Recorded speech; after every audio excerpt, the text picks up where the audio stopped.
Hello children. Today we begin with the next topic. Please go to page number 6 of your geometry textbook. We begin with the next topic, line segment. Now there are few terms which we are going to learn in this particular exercise. The first one, line segment.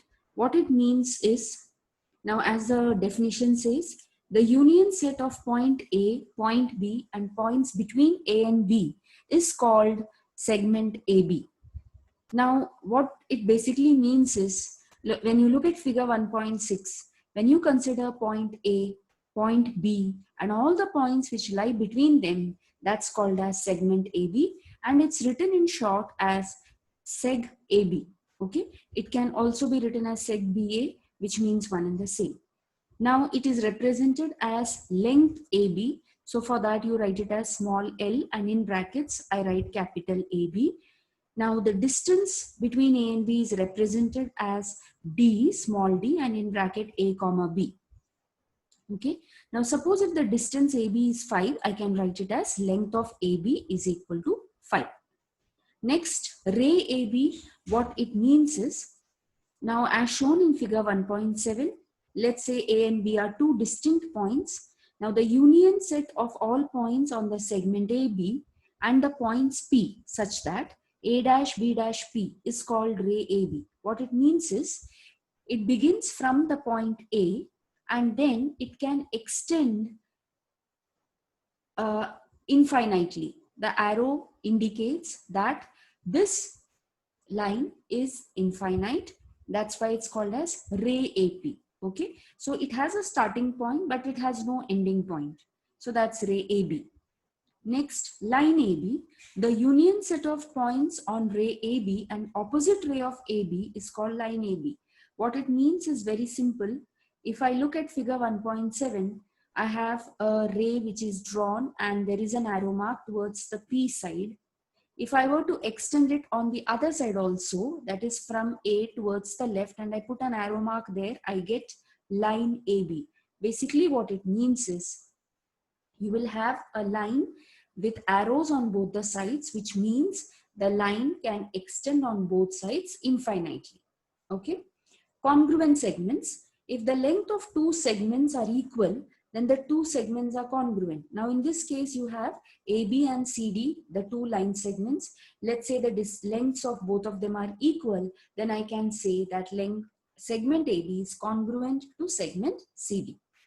Now the properties of congruent segments, we have three properties. Reflexivity means every segment is congruent to itself. Segment AB congruent to segment AB. Symmetry is a second property. What it means is, if segment AB is congruent to segment CD, then segment CD also congruent to segment AB. Now this is called symmetry. The third property, transitivity. If segment AB is congruent to segment CD and then segment CD is congruent to a third segment EF, then the first segment AB is congruent to the third segment EF. That is segment AB congruent to segment EF. This is transitivity. So these are the main three properties of congruent segments. Okay. Next, a very simple topic, midpoint of a segment. Now, if A dash M dash B, what does that mean? Points A, M, B lie on a straight line. Segment AM congruent to segment MB, then M is called the midpoint of segment AB. That means AM is congruent to MB because M lies on the midpoint of segment AB. Every segment has one and only one midpoint. Okay. Next, comparison of segments. Now this is very simple. What it means is, suppose you have two segments given to you, AB and CD, and when you look at it, you understand segment AB is smaller than segment CD. So when you are asked to compare two segments, you just have to write which segment is smaller than the other or which segment is greater than the other. Now for example, you can write it as either segment AB less than segment CD or segment CD greater than segment AB. Okay, that's called comparison. The next topic, perpendicularity of segments or rays. Now you have AB and CD. There are the AB is a segment, CD is a ray, CD is a line. And if the angle that is formed between them is 90 degrees, you can call them to be perpendicular. That's all. So you have segment AB perpendicular to line CD, or segment AB perpendicular to ray CD. Okay, that's it. Distance of a point from a line, what it basically means is, if you have segment CD perpendicular to line AB and point D lies on the line AB, then the length of segment CD is called the distance of point C from the line AB. What it basically means is, suppose the distance CD is 5, it's 5 units, you say the point C is at a distance of 5 units from AB. So the point D is called the foot of the perpendicular. If length of CD is equal to A, then the point C is at a distance of A from the line AB. That's it. Okay. So these are the few things which you should be knowing before we start with the exercise. Now the exercise again is very simple. There are a lot of things which we have to do what we learned in exercise 1.1. So I hope children you have done exercise 1.1 and you're clear with whatever we have learned there. If yes, then this becomes very simple for you to do. Question number 1 here. The following table shows points on a number line and their coordinates. Decide whether the pair of segments given below the table are congruent or not.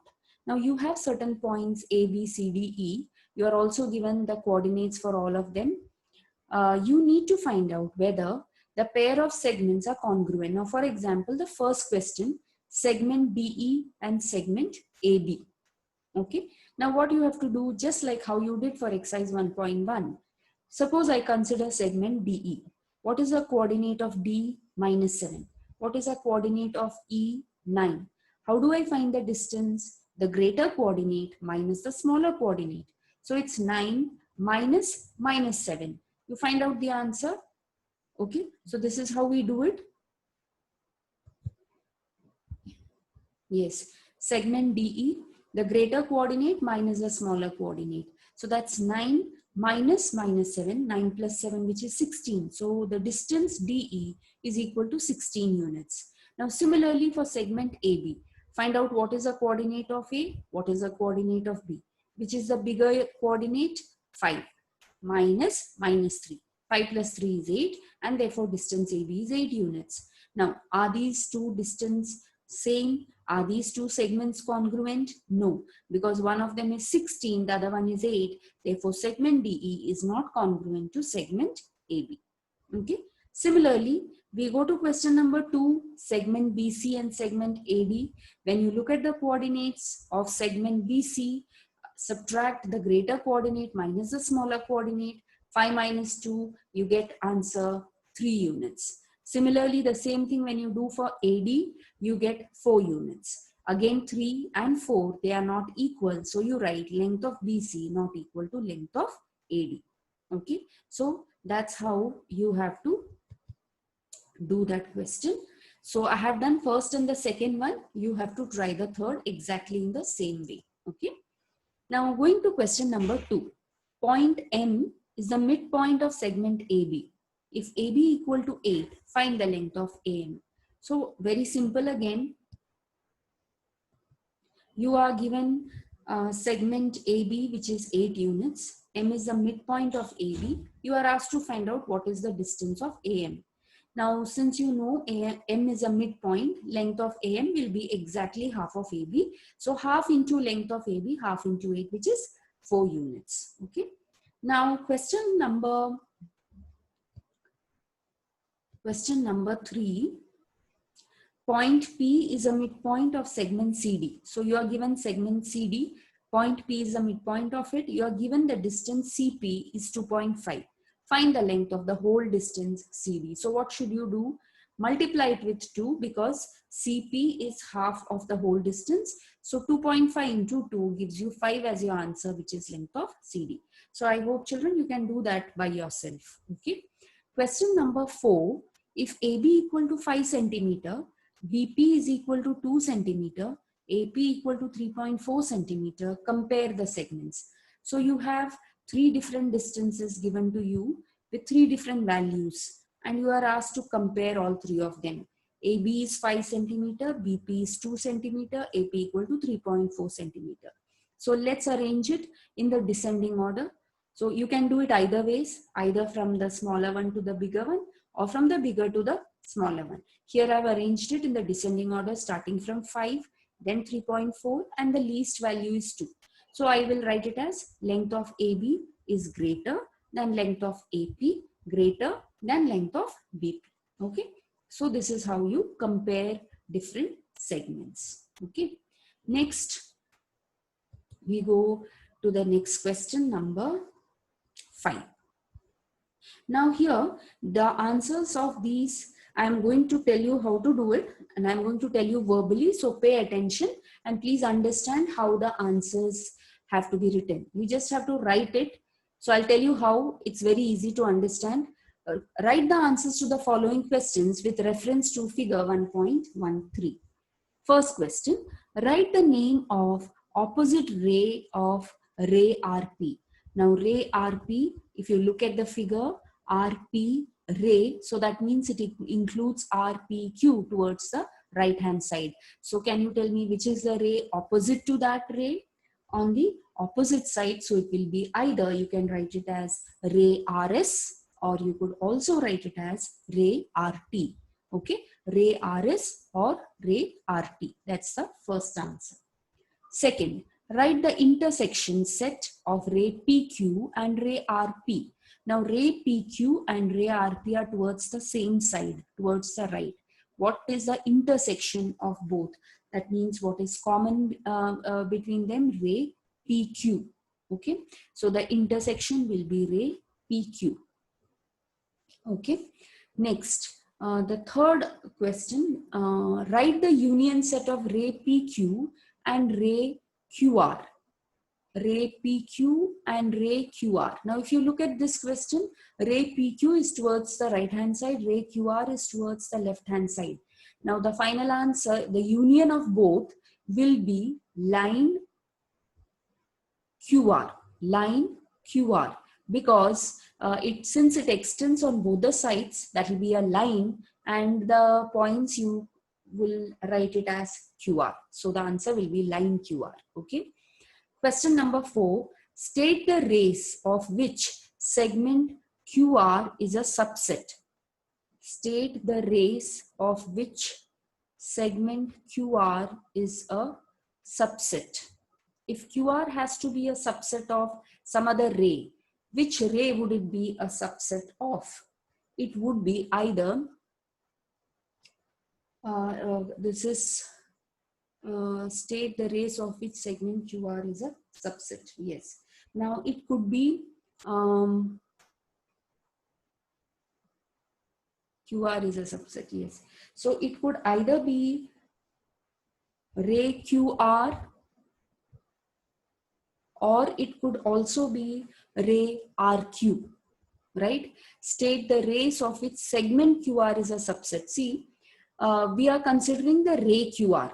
Now, if the segment RQ has to be a subset, what we will consider is the whole of the ray QR extending to the left hand side. Or you could also consider it as ray RQ, which is extending towards the right hand side. So ray QR towards the left or ray RQ towards the right. If I consider these two rays, I will get segment RQ, which will be a subset. What does subset actually mean? It is part of it. So segment RQ is a part of the ray QR or ray RQ. That's what it means. Okay. Next question, number 5. Write the pair of opposite rays with common endpoint R. Now, which are the pair of opposite rays starting from R? It could either be ray RQ towards the right, or it could be ray RT towards the left. So ray RQ and ray RT. Next, question number 6. Write any two rays with common endpoint S. Which are the rays which could start from common point S? It could either be ray SR or ray ST. So ray SR towards the right, you could also call it as ray SP, or and the opposite ray will be ray ST. Okay. Next, question number 7. Write the intersection of ray SP and ray ST. So what is the intersection? What is common between ray SP and ray ST? It's the point S. That's the common point from where it begins, and therefore the point is S. Okay. Next, question number 6. Answer the questions with the help of figure 1.14. You have a number line there. There are few points which are not written of certain letters, but it's very easily understandable. For example, point U will have coordinate -5. Point L will have coordinate -3. Point V will have coordinate 5, and so on, right? First question, state the points which are equidistant from point B. Equidistant from point B means if I find the distance, let's say between B and C, and let's say I find the distance between A and B. If the distances are coming equal, that means those points are equidistant from point B. Like for example, if I find the distance between BC, same way as we have done the other sums, greater coordinate minus smaller coordinate. 4 minus 2, 2. If I find the distance between AB, again greater minus smaller coordinate. 2 minus 0, 2. So the distance I find between BC and AB is 2 units. And hence I get the points which are equidistant from B are C and A. Okay. Now, yes. So I found out the distance, length of BC, length of AB. I get both are 2 units. Therefore, I write points A and C are equidistant from point B. Now, there could be so many other points also which are equidistant like this. So if I see the number line and I find out BD, length of BD and length of PB, I get 4 units. And since the values are the same, therefore points P and D are equidistant from point B. Okay. Next, question number 2. Write a pair of points equidistant from the point Q. Now look at the point Q, that's -4. Now which points do you think? I'll give you one example. Now look at point P, okay? Find out the distance between PQ, bigger coordinate minus smaller coordinate. Which is a bigger coordinate, -2 or -4? It's -2, right? So -2 minus -4. So -2 plus 4, which is 2. If I consider RQ, find out the distance between them, -6 and -4, which is a bigger coordinate, -4. So -4 minus -6. So -4 plus 6, again the distance is 2. Therefore the points P and R are equidistant from the point Q. So that's how you do it. So I've done it like this. You find length of QP, find length of QR, both are 2. Therefore points P and R are equidistant from point Q. Same way you have other points also like L and U. They are equidistant from point Q because the distances between them you get it as 1. So that's how we do question number 2 of question number 6. Now go to the third question, find distance of UV, distance of PC, VB, UL. Same method as we have done the first question, greater coordinate minus smaller coordinate. Now I'll show you the first one, distance of U and V, okay? Now U, as I already told you, that should come -5. Now V comes 5, right? Now greater coordinate minus smaller coordinate. So 5 minus -5. 5 plus 5, answer is 10. So this is how you do it. The answer comes 10. So same way I have done the other 3 sums also. PC, PB, UL. You can try it out. It's very simple. You get the same answer. Okay. So with that, we finish with the exercise 1.2. Children, I hope it's clear. Okay. Now we go to the next part of the lesson. Again, it's a very small part of it. So we'll do this also. What it says is about conditional statements and converse. What it means is, we'll just read through it. The statements which can be written in the if-then form are called conditional statements. The part of the statement following if is called the antecedent, and the part following then is called the consequent. For example, consider the statement, the diagonals of a rhombus are perpendicular bisectors of each other. The statement can be written in the conditional form as, if I were to write this statement in the if-then form, how would I write? I would write it this way. If the given quadrilateral is a rhombus, then its diagonals are perpendicular bisectors of each other. So how did I write that statement? Diagonals of a rhombus are perpendicular bisectors of each other. So I need to write it. I need to split it up in two parts, if and then. So how do I form the if part of it? If the quadrilateral is a rhombus. If the given quadrilateral is a rhombus. So this part is called as the antecedent. Now, if it is a rhombus, what follows? Then its diagonals are perpendicular bisectors of each other. So what follows after then is called as the consequent. Okay. So the first part, if the given quadrilateral is a rhombus, is the antecedent.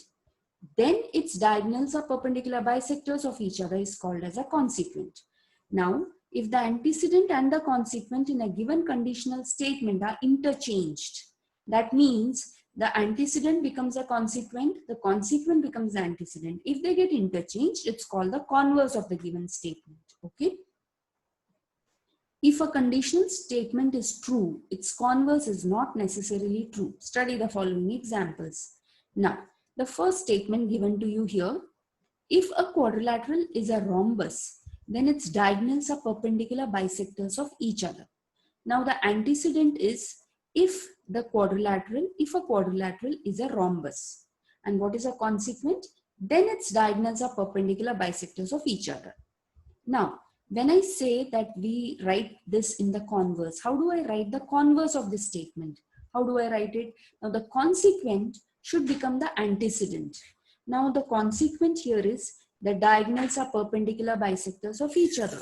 Now that becomes the antecedent. So I write, if the diagonals of a quadrilateral are perpendicular bisectors of each other, then it is a rhombus. So if the quadrilateral is a rhombus, which was the antecedent, became the consequent.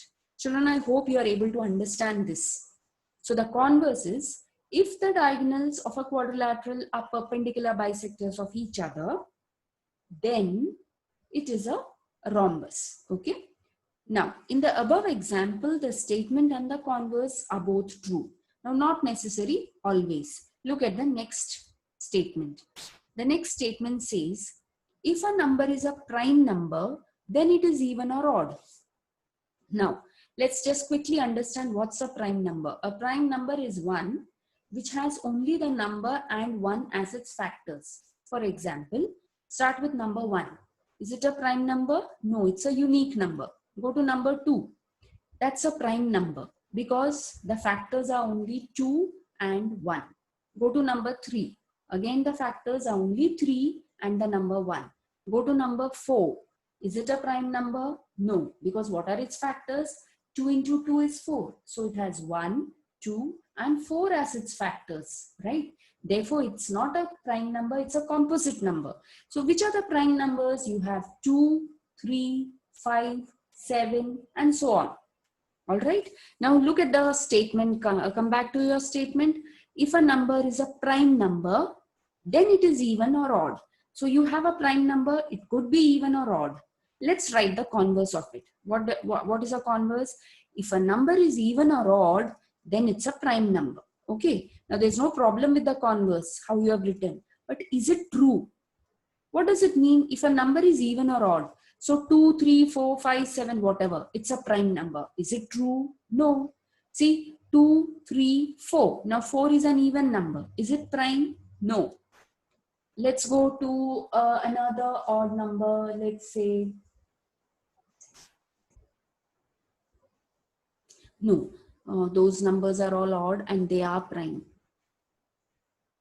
Let's go to the number 9. It's an odd number, but it's not prime. Right? If I take the number 9, does it have factors? Yes, 3 into 3 is 9. So the factors are 1, 3 and 9. So it is odd, but it is not prime. So the converse is not true for it. Okay. So this is how we understand the conditional statements and its converse. Okay. The next part we go to an important theorem which is here. The opposite angles formed by two intersecting lines are of equal measures. Now, what is given in this theorem? You are given two lines AB and CD which intersect at the point O such that A dash O dash B means AOB lie on a straight line. C dash O dash D means COD lies on a straight line. What must you prove? I have to prove the opposite angles are equal, vertically opposite angles. Which are the two angles? Angle AOC, I should prove is equal to angle BOD. There's another set of opposite angles, angle BOC and angle AOD. I have to prove them equal. You need not prove both. You need to prove only one and then say similarly the other set of angles also can be proved. Now how do I prove the first one? Now to prove the first set of angles to be equal, what you need to do is angle AOC plus angle BOC equal to 180 degrees. Can you tell me the reason? It's one straight line. See, if I look at AOB, it's a straight line and therefore it should be 180 degrees. Therefore, angle AOC plus angle BOC is equal to 180 degrees because they are angles in a linear pair. Mark it as equation number 1. Go to the second statement. Angle BOC plus angle BOD is also equal to 180 degrees because C dash O dash D, it's again a straight line, angles in a linear pair. Compare equations 1 and 2. Right hand sides of both these equations are equal, that is 180 degrees. Therefore, the LHS is equal. So the LHS is written as a third statement. Angle AOC plus angle BOC equal to angle BOC plus angle BOD. Now, if you look at this equation, angle BOC is there on both the left hand side and the right hand side. Therefore, it gets cancelled. And next step is angle AOC equal to angle BOD. Isn't it the first part of the question that we had to prove? This is how we prove the first part. The second also is very similar, exactly like this you have to do, but you need not write it if at all you are asked the theorem. If you are asked to prove it, you can say similarly it can be proved that angle BOC is equal to angle AOD. Now if you want, we can do it this way. How must you do it? How will you prove angle BOC equal to angle AOD? You will write angle AOD plus angle BOD equal to 180 degrees. You will write angle BOD plus angle COB equal to 180 degrees. Same reason, angles in a linear pair. You will equate both those equations. Angle BOD gets cancelled from both. You will get angle AOD equal to angle BOC. That's how you get the second part. It's just for your information. You don't have to explain it if you are asked the theorem. Okay. So we finish with that theorem and we go to exercise 1.3, which again is a very simple exercise. First question we discuss here. Write the following statements in the if-then form. The first question, the opposite angles of a parallelogram are congruent. Now, how do I write it in the if-then form? I will write if the quadrilateral is a parallelogram. If a quadrilateral is a parallelogram, then the opposite angles are congruent. Okay. So, if a quadrilateral is a parallelogram, then its opposite angles are congruent. Second, the diagonals of a rectangle are congruent. So, if a quadrilateral is a rectangle, then the diagonals are congruent. Okay. If a quadrilateral is a rectangle, then the diagonals are congruent. Third, in an isosceles triangle, the segment joining the vertex and the midpoint of the base is perpendicular to the base. So first thing is you have to say in an isosceles triangle. So I'll put that as if condition follows. So this is how you write it in the if-then form. Next, second question, write converses of the following statements. Converse is the antecedent becomes a consequent, the consequent becomes the antecedent. First question, the alternate angles formed by two parallel lines and their transversal are congruent. So you are given two parallel lines and then you are saying that the alternate angles formed by them are congruent, right? So when I write it as the converse, I will first write that the alternate angles, if they are congruent, then the lines have to be parallel. So how will be my statement? If alternate angles made by two lines and its transversal are congruent, then the two lines are parallel.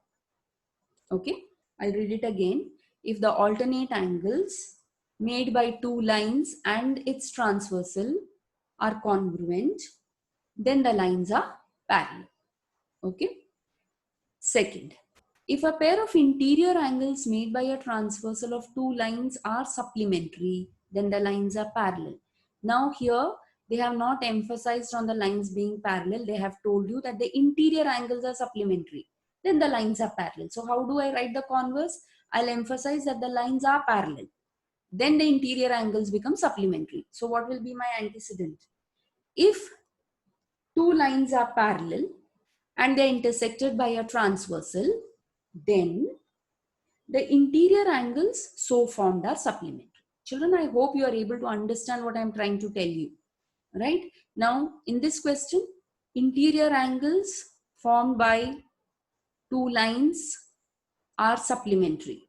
That is your antecedent. What is a consequent? Then the lines are parallel. So now in the converse, what should I write? The lines are parallel should become the antecedent. So I'll say, if two parallel lines are intersected by a transversal, then what follows? The interior angles formed are supplementary. Okay. Going to the third question. The diagonals of a rectangle are congruent. Now, the diagonals of a rectangle are congruent. That means you are given a quadrilateral which is a rectangle. You are given a quadrilateral which is a rectangle. So if a quadrilateral is a rectangle, then the diagonals are congruent. That's what is given to you. Now, how do I write the converse? If the diagonals of a quadrilateral are congruent, then the quadrilateral is a rectangle. So if the diagonals of a quadrilateral are congruent, then the quadrilateral is a rectangle. So this is how I write the converse. I hope I'm clear, children. You need to revise through both exercise 1.2 and 1.3. Once again, clearly pay attention to all the important parts of it and complete. Write down exercise 1.2 and 1.3. In the meantime, you will revise 1.1 also.